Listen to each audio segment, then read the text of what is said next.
Job plan में आपका स्वागत है। जैसा कि आपको मालूम है कि मैथ्स में हम लोग नंबर ऑफ फैक्टर्स पढ़ रहे हैं, ठीक है। तो नंबर ऑफ फैक्टर्स में मैंने पिछले क्लास में एक क्वेश्चन कराया था, उसके बाद यही क्वेश्चन लिखा हूं 360 के कुल गुणनखंड की संख्या, उसका योग भी बताना है, सम गुणनखंड की संख्या, उसका योग भी बताना है, और विषम गुणनखंड की संख्या और उसका योग भी बताना है। यानी हम लोग जितना भी फैक्टर्स जो डील किए हैं पिछले क्लास में, उसका हम लोग एक ही क्वेश्चन में उसका सॉल्यूशन निकालेंगे। आखिर इस 360 में कुल गुणनखंड की संख्या कितनी है, सम गुणनखंड की संख्या कितनी है और विषम गुणनखंड की संख्या कितनी है, और उसका योग भी निकालेंगे, ठीक है। तो सबसे पहले क्वेश्चन नंबर 1, कुल गुणनखंड की संख्या। तो आपको मालूम है कि 360 का क्या करना है, तो 360 का फैक्टर करना है। तो 360 का जब फैक्टर करेंगे तो ये 2 से लगेगा कितना बार में 180, फिर 2 से कितना बार में 90, फिर 2 से 45, फिर 3 से लगेगा 15 और फिर 3 से लगेगा 5 बार। तो 360 को आप क्या लिख सकते हैं, तो 2 का पावर 1 2 3 गुना 3 का पावर 2 और गुना 5 का पावर 1, ये हो गया 360। अब क्वेश्चन नंबर 1, कुल गुणनखंड की संख्या। तो सबसे पहले क्वेश्चन नंबर 1 को सॉल्व करते हैं। कुल गुणनखंड की संख्या, तो कुल गुणनखंड की संख्या जैसा आपको मालूम है कि कॉन्सेप्ट मैंने दिया था कि पावर जो भी होगा, कोई भी संख्या जो बेस में, यहाँ कितने प्रकार का बेस है, तो 3 प्रकार का बेस है, उसका पावर जो भी होगा उसके 1 बढ़ा के लिखना है। तो यहाँ इस बेस के पावर में कितना है, 3 है, तो 3 के बदले में क्या लिखेंगे, 4 लिखेंगे। यहाँ पावर में 2 है तो क्या लिखेंगे, 3 लिखेंगे, और मल्टीप्लाई करेंगे। पावर में 1 है तो क्या करेंगे, 2 लिखेंगे। यानी 4 पे 12, 12 दूना कितना 24, टोटल 24 फैक्टर्स है इसके। कुल गुणनखंड की संख्या कितनी है, 24 है। अब इसका क्या निकालते हैं, तो अब कुल गुणनखंड का योग निकालते हैं। कुल गुणनखंड का योग कहने का मतलब 360 जिस जिस संख्या से कटेगा उसका योग पूछा जा रहा है यहाँ पर। तो आपको ये भी कॉन्सेप्ट मैंने बताया था, इसको देख लेते हैं क्या करेंगे। तो मैंने बोला था कि कुल गुणनखंड का योग जब निकालना है तो पूरा पर ध्यान देंगे, और कहां से शुरू करेंगे, तो जो भी बेस होगा उसके पावर 0 से स्टार्ट करेंगे। तो क्या करेंगे इसको, तो 2 का पावर 0 प्लस 2 का पावर 1 प्लस 2 का पावर 2 प्लस 2 का पावर 3, क्योंकि पावर कितना था, 3 था, ठीक है। अब यहाँ पर मल्टीप्लाई हो जाएगा, क्या लिखेंगे, 3 का पावर 0 प्लस 3 का पावर 1 और प्लस 3 का पावर 2, ठीक है। फिर मल्टीप्लाई हो जाएगा, फिर किसका लिखेंगे, 5 का लिखेंगे, तो 5 का पावर 0 प्लस 5 का पावर 1, क्योंकि पावर यहाँ कितना है, 1, ठीक है। अब इसको हल कर लीजिए, तो इसका मतलब 8 8 और 4 12, 12 2 14, 14 और इसका मान कितना होता है, 1 होता है। यहाँ से कितना हो गया, 15 हो गया, ठीक है। यहाँ से 3 का स्क्वायर 9, 9 और 3 12, 12 और 1 13, यहाँ 5 और 1 कितना हो जाएगा, 6। अब गुना कर सकते हैं आप, 15 छक्का 90, इस दोनों को गुना कीजिए, और 90 इंटू 13, 13 नमा कितना 117, यानी 1117 होगा इसका आंसर, योग, ठीक है। तो गुणा करना भी एक ट्रिक है, जिसके लास्ट में 5 हो पहले उसके सम संख्या से गुणा कर दीजिए, उसके लास्ट में क्या आ जाएगा, 0 आ जाएगा, और जब 0 लास्ट में आ गया उसको किसी भी संख्या से गुणा कीजिए तो तुरंत उसका आंसर आ जाएगा, ठीक है। तो ये है कुल गुणनखंड की संख्या, क्वेश्चन नंबर 1 था ये। अब हम लोग क्या करेंगे, सम गुणनखंड की संख्या और उसका योग निकालेंगे, ठीक है। क्वेश्चन नंबर 2, तो क्वेश्चन नंबर 2 में आपका जो दिया हुआ है काम, इसका काम तो हमेशा ही पड़ेगा, क्योंकि ये समझिए कि ऐसा ही करना ही है, चाहे कोई भी प्रश्न पूछे इसका काम वैसा ही करना है। तो क्वेश्चन नंबर 2 कितना है, सम गुणनखंड की संख्या। तो सम गुणनखंड की संख्या, तो आपको मालूम है कि सम गुणनखंड वाले में सम संख्या जो बेस में होगा, तो कितना सम संख्या, एक ही सम संख्या है, उसका पावर जितना होगा उतना ही लिखेंगे, उसमें पावर में 1 नहीं बढ़ाएंगे। तो पावर में कितना है, 3 लिख दिए, और इसका क्या लिखेंगे, पावर, अब ये तो विषम संख्या है दोनों नीचे बेस में, तो इसका पावर बढ़ा के लिखना है, तो 2 के बदला में 3 और 1 के बदला में 2, यानी 3 3 9, 9 दूना कितना हो जाएगा, 18 हो जाएगा। यानी अगर सम गुणनखंड की संख्या की बात किया जाए तो टोटल 18 गुणनखंड होंगे इसके सम गुणनखंड। अब इसका योग की बात किया जाए, किसका योग? सम गुणनखंड का योग, यानी ये 360 जितनी सम संख्याओं से कटेगा उसका योग बताना है आपको। तो आपको मालूम है कि योग में क्या करना है, तो सम संख्या जो भी होगा उसका पावर कितना से स्टार्ट करना है, तो 1 से स्टार्ट करना है। तो कहां से स्टार्ट करेंगे? 2 का पावर 1 प्लस 2 का पावर 2 प्लस 2 का पावर 3, इतना ही सब है, ये 2 का हो गया, इनटू 3 का पावर वही 3 का पावर 0 से, क्योंकि ये विषम संख्या है, विषम संख्या का पावर बढ़ाना ही है, प्लस 3 का पावर 1 प्लस 3 का पावर 2, फिर इनटू फिर 5 का पावर 0 प्लस 5 का पावर 1। अब 8 और 4 12 12 तो कितना हो गया? 14 इनटू 9 3 12 और ये कितना हो गया? 13 और 5 और ये कितना हो गया? 6। अब गुना कर लेंगे आप लोग, 13 6 78 यानी 14 17।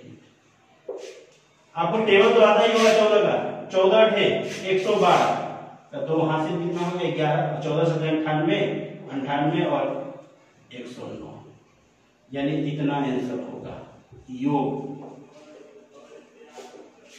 ठीक है, तो यहाँ पे देखिए 2 अंक का गुना है, लेकिन अगर 14 का टेबल आता है तो आसान है क्वेश्चन। 14 का टेबल पढ़ेंगे 8 बार में, 14 × 112 का 2 हासिल 11, 14 से 98 और 11 जोड़ेंगे तो कितना हो जाएगा? 109 हो जाएगा। तो यही होगा इसलिए। अब क्वेश्चन नंबर 3, विषम गुणनखंड की संख्या तथा उसका योग। ठीक है, तो विषम गुणनखंड की संख्या, क्वेश्चन नंबर 3 हम लिख रहे हैं सिर्फ विषम गुणनखंड की संख्या। तो आपको मालूम है कि विषम गुणनखंड की संख्या में सिर्फ विषम संख्या जो बेस में होगा सिर्फ उसी पर ध्यान देना है। तो इसका पावर कितना है? 2 है, तो 2 के बदले में 3 लिखेंगे, यानी इसमें सम संख्या को क्या कर देना है? छोड़ देना है। ठीक है, अब इसका 5 का पावर 1 है तो क्या लिखेंगे? 2 लिखेंगे, तो कितना हो जाएगा इसका? 6, यानी टोटल विषम गुणनखंड की संख्या कितनी होगी? 6 होगी। अब इसका योग अगर निकालना है तो योग में भी वही बात है, सिर्फ विषम नंबर पर ध्यान देना है, विषम जो बेस में विषम नंबर हो उस पर। तो वही कहां से स्टार्ट करेंगे? 0 से, तो 3 का पावर 0 प्लस 3 का पावर 1 प्लस 3 का पावर इनटू 5 का पावर 0 प्लस 5 का पावर 1। 9 3 12 और ये कितना हो गया? 13 और यहाँ 5 और ये कितना हो गया? 6, यानी आंसर कितना हो जाएगा? 78।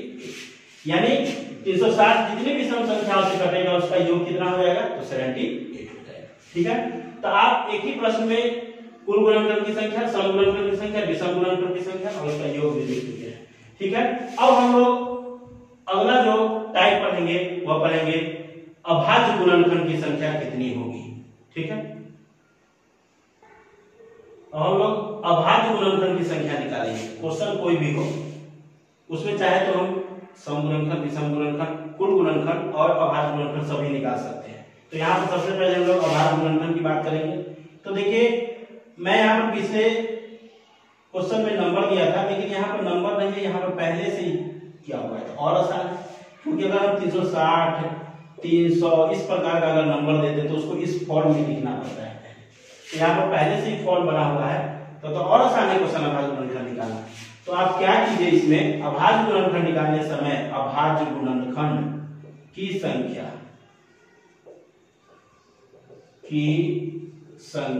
निकालने समय बस याद रखना है कि बेस में हमेशा प्राइम नंबर होना चाहिए। चाहे वो अभाज्य गुणनखंड निकाल रहे हो, चाहे कुल गुणनखंड निकाल रहे हो, चाहे सम गुणनखंड निकाल रहे हो, चाहे विषम गुणनखंड की संख्या निकाल रहे हो। आपको मैंने कहा था पिछले क्लास में कि बेस में हमेशा कौन सा नंबर होना चाहिए? तो एक प्राइम नंबर होना चाहिए, अभाज्य संख्या होना चाहिए।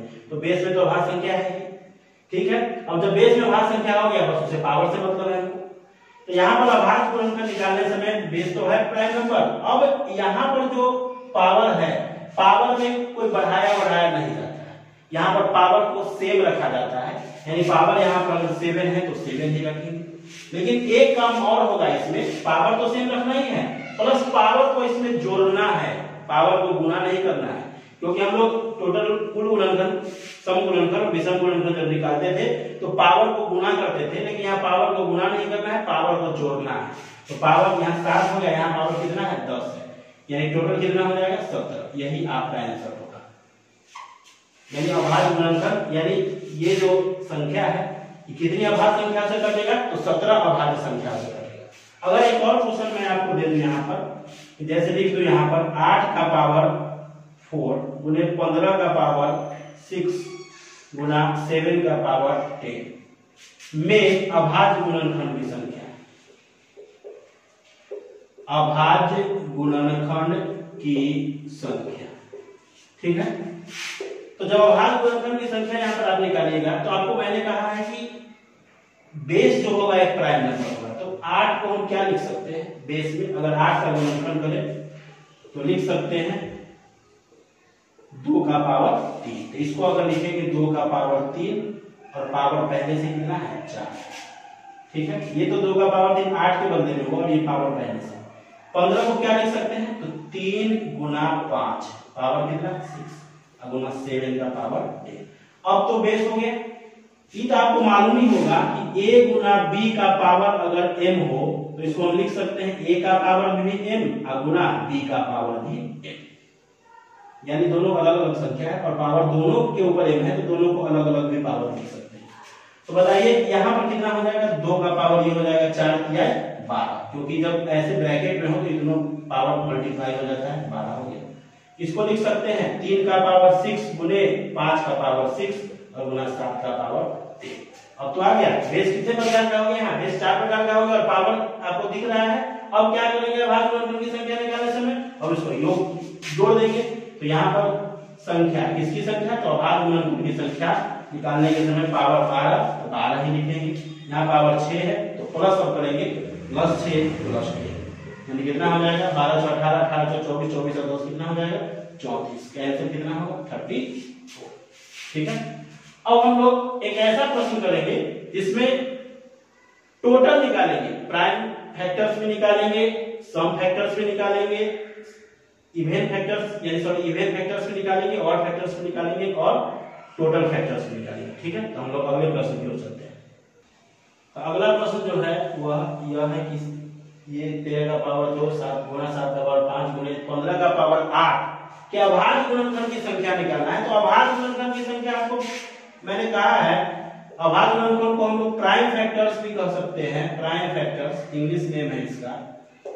तो prime factors, number of prime factors निकालना है तो आपको क्या करना है कि बेस को पहले ठीक कर लेना है। बेस एक प्राइम नंबर होना चाहिए, ये तो प्राइम नंबर है 13, 7 भी प्राइम नंबर है लेकिन 15 प्राइम नंबर नहीं है। तो इसको क्या लिख सकते हैं आप, इसके जगह पर आप लिख सकते हैं 3 into 5 लिख सकते हैं ना। तो 3 का पावर भी 8 हो गया, 5 का पावर 8 हो गया, ज्यादा लिखने की जरूरत नहीं है, एक बार तुरंत करेंगे।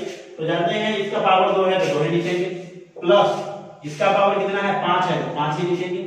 अब यहाँ बताइए 2 नंबर हो गया, इस दोनों नंबर पर 8 है तो कितनी बार 8 लिखेंगे, तो 2 बार 8 लिखेंगे। तो प्लस 8 का प्लस 8 8 8 16 5 21 और 2 कितना हो गया 23। इसका आंसर कितना हो गया 23, यानी टोटल 23 प्राइम फैक्टर्स होंगे। अब एक नंबर में लिख रहा हूं, इसका हम लोग टोटल फैक्टर्स निकालेंगे, इवन फैक्टर्स, ऑड फैक्टर और प्राइम फैक्टर चारों निकालेंगे और उसके बाद ये फैक्टर्स का सेशन क्या हो जाएगा समाप्त हो जाएगा। ठीक है, तो 17 से 28 को पहले क्या करेंगे हम लोग फैक्टर करेंगे। तो आप अगर इसको कीजिए 2 से, तो 2 8 16 2 6 12 और 2 6 8, फिर 2 से लगाइए 2 6 8 2 3 6 2 दूना 4, फिर 2 से लगाइए 2 दूना 4 2 1 2 और 2 6 12, फिर कितना हो जाएगा ये, फिर 2 से लगेगा 2 1 2 और 2 8 16, फिर 2 से लगेगा 2 5 10 14, फिर 2 से लगेगा कितना हो गया 27। अब कितना से 3 से 9 बार में और 3 से 3 बार में, इसको लिख सकते हैं 1 2 3 4 5 6, यानी इसको अगर हम लिखना चाहे तो 2 का पावर 6 गुना 3 कितना बार आया है तो 3 3 बार 3 का पावर 3।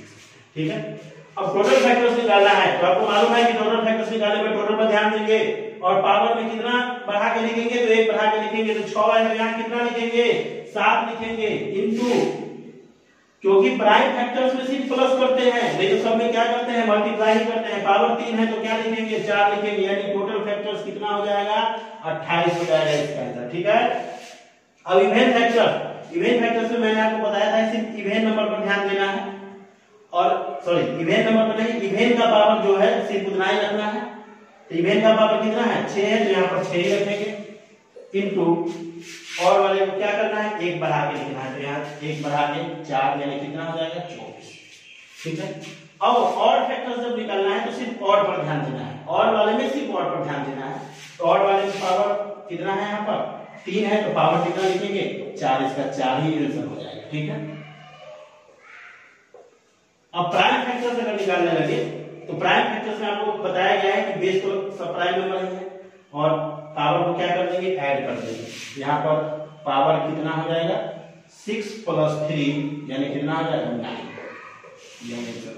तो मैंने इस क्वेश्चन में आपको टोटल निकाल के बता दिया, total factors, even factors, odd factors और प्राइम फैक्टर्स। तो प्राइम फैक्टर और जितने भी फैक्टर था उसका सेशन अब समाप्त हुआ। अब हम लोग अगले क्लास में यूनिट प्लेस निकालेंगे नंबर सिस्टम में। तब तक के लिए